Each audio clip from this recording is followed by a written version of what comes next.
Hello students. तो बेटा कल की वीडियो में हमने आपको कराया था जब बोट क्रॉस करेगी along the shortest path river को, तो मैंने आपको बोला था कि बेटा ये resultant velocity under v1 square minus vt square आएगी, मैं आपको बताऊंगी नेक्स्ट वीडियो में। तो वो मेरा वीडियो थोड़ा लॉन्ग हो रहा था, इस वजह से मैंने उसमें नहीं बताया था। अब मैं आपको बता देती हूँ। तो मैंने इसमें क्या करा था, मान लो रिवर की वेलोसिटी है v2 इस डायरेक्शन में है, तो वो है बेटा left to right. And boat की वेलोसिटी जो है, यानी कि बोट किस पाथ पे चले कि वो शॉर्टेस्ट पाथ पे आए, यानी कि ए बी पर आए। वो अगर वो ऑलरेडी ए बी पाथ पर चलेगा तो वेलोसिटी ऑफ रिवर में से बेटा वो इस डायरेक्शन में जाएगा। तो अगर बोट इस डायरेक्शन में जाएगी तो वो वेलोसिटी जो रिवर की होगी उसकी वजह से ये किस डायरेक्शन में आएगी बेटा, धकेल के इस डायरेक्शन में आएगी ए बी। तो उसके बाद मैंने बोला था कि वेलोसिटी हमने मानी थी v2 थी, वेलोसिटी ऑफ रिवर थी, and v1 is the velocity of boat. तो उसके बाद फिर हमने बोला रिजल्टेंट वेलोसिटी क्या होगी बेटा v। उसके बाद मैंने बोला था इसके पैरेलल वेक्टर में यहाँ ड्रॉ करूंगी dv, ये वेलोसिटी ऑफ रिवर होगा और ये एक पैरेललोग्राम बन जाएगा। तो बेटा आप देखो किस तरीके से होगा। ये जो ट्रायंगल आपको दिख रहा है ये क्या है, ट्रायंगल ABD। ट्रायंगल ABD में देखो मैं यहाँ लिख देती हूँ ये वेलोसिटी कैसे हुई है, in triangle ABD। In triangle ABD में बेटा AD, तो AD का स्क्वायर किसके बराबर होगा, DB का स्क्वायर प्लस में AB का स्क्वायर, DB का स्क्वायर प्लस में AB का स्क्वायर। ठीक है, तो AD हमारा कितना है B1 का स्क्वायर और DB हमारा कितना है B2 का स्क्वायर और AB हमारा कितना रिजल्टेंट वेलोसिटी V का स्क्वायर। तो अब आप देखोगे बेटा ये V का स्क्वायर कितना हो जाएगा, हम V2 इधर लेके जाएंगे, V1 का स्क्वायर माइनस का V2 का स्क्वायर। तो इस तरीके से क्या होगा, v2 का स्क्वायर कितना हो जाएगा v1 स्क्वायर माइनस का v2 स्क्वायर, जो हमने यहाँ पुट करा है रिजल्टेंट वेलोसिटी के लिए। ठीक है, तो उसके बाद हम टाइम निकाल सकते हो कितना लगाएगा। डिस्टेंस ये कितना कवर करा है बेटा, उसने s कवर करा है। ठीक है, डिस्टेंस s हो गया, वेलोसिटी कितने resultant under v1 square minus का v2 स्क्वायर।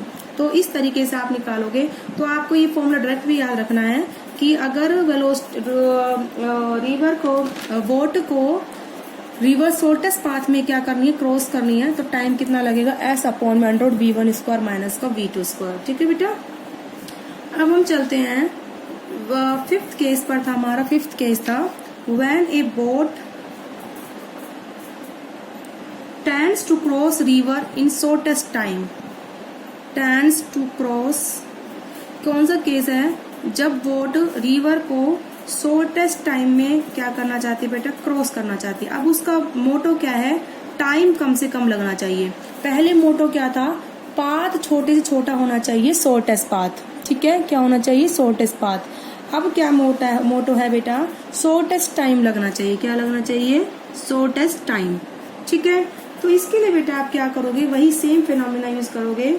देखो शॉर्टेस्ट टाइम के लिए किस तरीके से, मान लो आपकी रिवर की वेलोसिटी बेटा इस डायरेक्शन में है। ठीक है, तो ये आपकी रिवर की वेलोसिटी इस डायरेक्शन में मैंने इस तरीके से दिखा दी, यहाँ से यहाँ तक की, that is the velocity of river v2। ये हमने मानी वेलोसिटी ऑफ रिवर। ठीक है, और मैं आपको इतना बता दूं, शॉर्टेस्ट टाइम में अगर बोट को जाना है तो बेटा किस पाथ पे जाएगा, देखो स्ट्रेट पाथ पे जाएगा। कैसे जाएगा, वो स्ट्रेट पाथ में। ठीक है, A से लेकर B तक। तो वो क्या होगा बेटा, वेलोसिटी ऑफ रिवर इस डायरेक्शन में, तो उसके फोर्स से वो इस डायरेक्शन में जाएगा और जल्दी से जल्दी पहुंचेगा। ठीक है, तो वेलोसिटी ऑफ बोट कितनी होगी, v1। ठीक है, ये वेलोसिटी ऑफ बोट हो गई, ये वेलोसिटी ऑफ रिवर होगी, तो इनका रिजल्टेंट बेटा किस डायरेक्शन में आएगा, that is the velocity of resultant velocity. ठीक है, तो आप ये ट्रायंगल बना लोगे इस तरीके से। ठीक है, that is the resultant velocity v, ये हो जाएगी आपकी।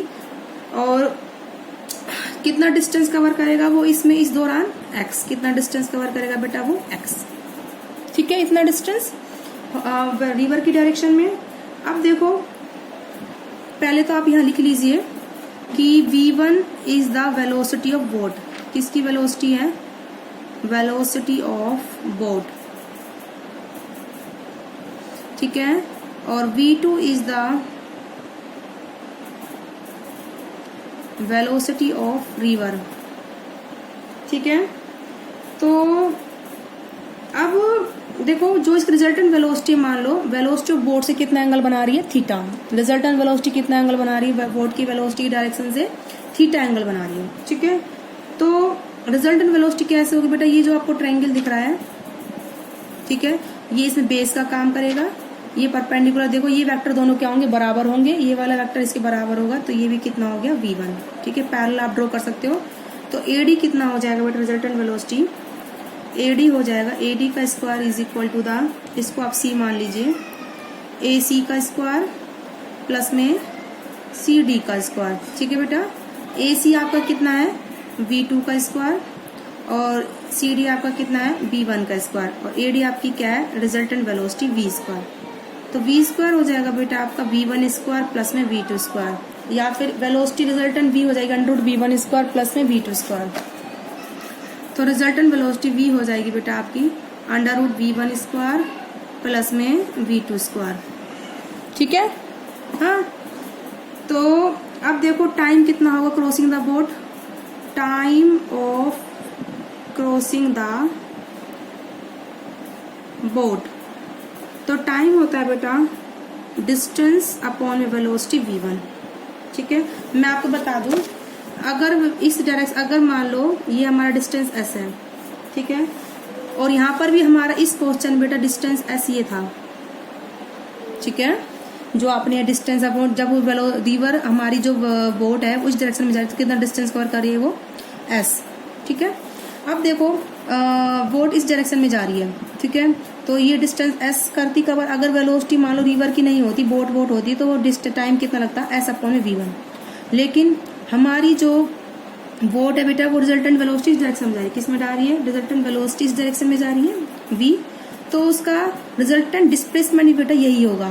तो ये तो s है, ये x है, तो ये रिजल्टेंट डिस्प्लेसमेंट बेटा कितना हो जाएगा AD, कितना हो जाएगा AD, जो किस वेलोसिटी से गया है बेटा, वो v वेलोसिटी से गया है। ओके, तो टाइम या तो आप इससे निकाल लीजिए, अगर वेलोसिटी रिवर की नहीं होती तो डिस्टेंस s कवर करती बोट और v1 वेलोसिटी से। ठीक है, अब लेकिन रिवर की वेलोसिटी भी है, तो रिजल्टेंट वेलोसिटी दोनों की, रिवर की और बोट की कितनी निकले v, और किस पाथ कवर कर रहा है वो AD पाथ को। तो AD कितना हो जाएगा x प्लस s, ये ट्रायंगल बन जाएगा, AD हो जाएगा s हो जाएगा under root x square plus में s स्क्वायर। ठीक है, इस तरीके से निकालोगे तो टाइम दोनों ही बराबर है, तो आप AD पाथ लिख लीजिए, वो किस वेलोसिटी से कवर हो रहा है, v वेलोसिटी से। अब AD आपका कितना आ रहा है under root s square plus में x स्क्वायर। ठीक है, किस ट्रायंगल से आ रहा है वो, ट्रायंगल ABD से। ठीक है, फ्रॉम ट्रायंगल ABD। ठीक है, तो इस तरह से आपका टाइम हो जाएगा, डिस्टेंस AD हो गया under root s square plus में x स्क्वायर, और वेलोसिटी v कितने बेटा under root v1 square plus में v2 square. This is the time of crossing the boat, shortest time for crossing the boat. तो I hope आप लोगों को समझ में आया होगा कि मैंने किस तरीके से बताया है। ठीक है, अब हम चलते हैं अपना फर्दर टॉपिक्स पे। ठीक है, अब हमारा आता है बेटा नेक्स्ट टॉपिक है कि रिजोल्यूशन ऑफ वेक्टर। क्या है बेटा कि हम वेक्टर को कैसे रिजोल्व करेंगे कंपोनेंट में। ठीक है, that is called resolution of vector. ठीक है, पहले हम निकालेंगे रेक्टेंगुलर कंपोनेंट निकालेंगे वेक्टर के। तो हमारा टॉपिक चलता है रिजोल्यूशन ऑफ वेक्टर। तो किसी भी वेक्टर को स्प्लिट करना, जस्ट ए मिनट, रिजोल्यूशन के बाद आपका रेक्टेंगुलर, पहले आप करिए rectangular component of vector, rectangular component of vector. ठीक है, इन प्लेन, पहले मैं आपको सिखाऊंगी प्लेन में किसी वेक्टर के किस तरीके से हम कंपोनेंट निकालते हैं। ठीक है बेटा, तो rectangular component of vector in a plane. देखिए बेटा इसमें कैसे करते हैं। तो पहले आप इसको लिख लीजिए, डेफिनेशन क्या है, when A vector split, when A vector is splitted, ठीक है, into two components, into two components, ठीक है, into two component vectors जो कि कैसे होंगे, at right angle to each other,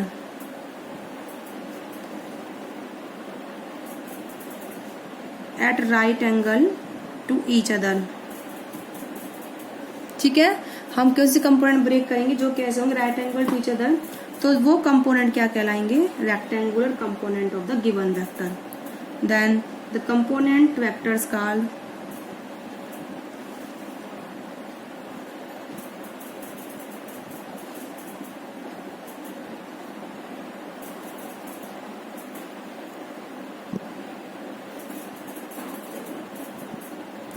called rectangular component of a vector.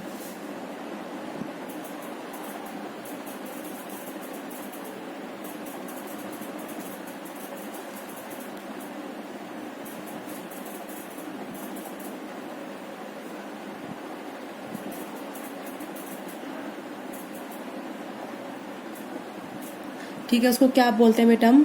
Rectangular component of vector. देखो किस तरीके से करेंगे, उससे पहले मैं आपको सिखा देती हूँ। देखो पहले एक्स एक्सिस होता है ये, और ये होता है बेटा आपका वाई एक्सिस। ठीक है, और मैं आपको इतना भी बता दूं, मैंने आपको बताया था कि यूनिट वेक्टर क्या होता है, जो डायरेक्शन को डिनोट करता है। एक्सिस की डायरेक्शन को आप किससे दिखाओगे? आई कैप, और वाई एक्सिस की डायरेक्शन को आप दिखाओगे बेटा जे कैप। ध्यान रखना आप इस चीज को। एक्स एक्सिस की डायरेक्शन को तो आप आई कैप से दिखाओगे, और वाई एक्सिस की डायरेक्शन को आप किससे दिखाओगे? जे कैप से, और जेड एक्सिस की डायरेक्शन को आप किससे दिखाओगे? के कैप से। ठीक है, यह चीज आपको याद रखनी है। Direction of x axis denote करेंगे आई कैप। मैं इनको लिख दूंगी बाद में नोट बना के, अभी तो आप समझ लीजिए। मान लो ये हमारा गिवन वेक्टर है बेटा ए। ठीक है, लेट ये अपना गिवन वेक्टर ए है, तो ये एक्स एक्सिस से कितना एंगल बना रहा है बेटा? थीटा। ठीक है, तो ये वेक्टर हमारा ओ आर हो गया। तो बेटा देखो इसकी छाया आप इस तरीके से बोल सकते हो, इस वाले वेक्टर की छाया इस एक्सिस पर कितनी पड़ेगी? इतनी पड़ेगी, ओ पी। ठीक है, तो ये जो ओ पी है, ओ ए वेक्टर का, ओ आर वेक्टर का क्या है? कंपोनेंट है एक्स एक्सिस में। ठीक है, ऐसे इस वेक्टर की छाया वाई एक्सिस पर कितनी पड़ेगी? इतनी पड़ेगी। तो ये हमने इस पॉइंट को नाम दे दिया क्यू। ठीक है, तो ओ क्यू किसकी छाया है?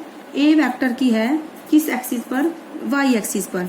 ये बात समझ में आ गई। इन्हीं छाया को हम क्या बोलते हैं? कंपोनेंट। क्या बोलते हैं? Component in the X axis and component in the Y axis. ऐसे हम समझा सकते हैं इस चीज को। ठीक है, तो मैं आपको यही बता रही थी। पहले तो आप लिख लीजिए, I cap and J cap are unit vectors.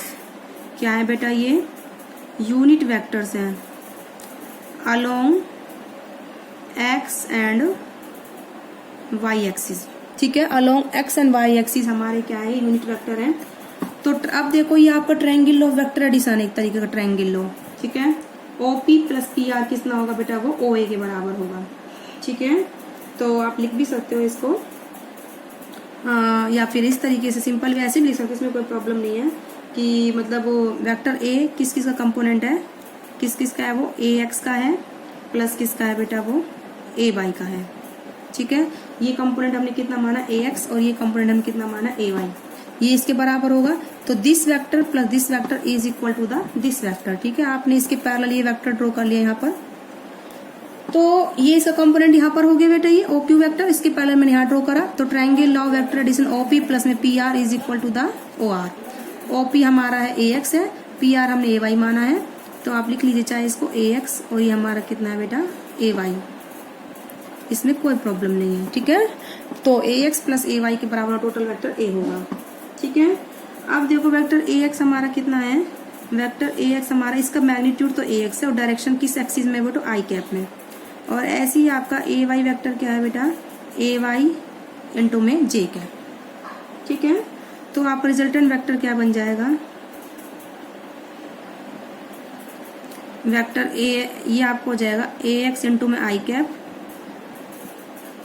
Plus में ए वाई इंटू में जे कैप। ठीक है, दैट इज, तो A X is the component along X axis and A Y is the component along Y axis. तो ये हमने component में break करा है along the X axis and along the Y axis. ठीक है, तो आप अब आप ए एक्स को भी निकाल सकते हो। A X is the component, तो A X component of vector A along X axis.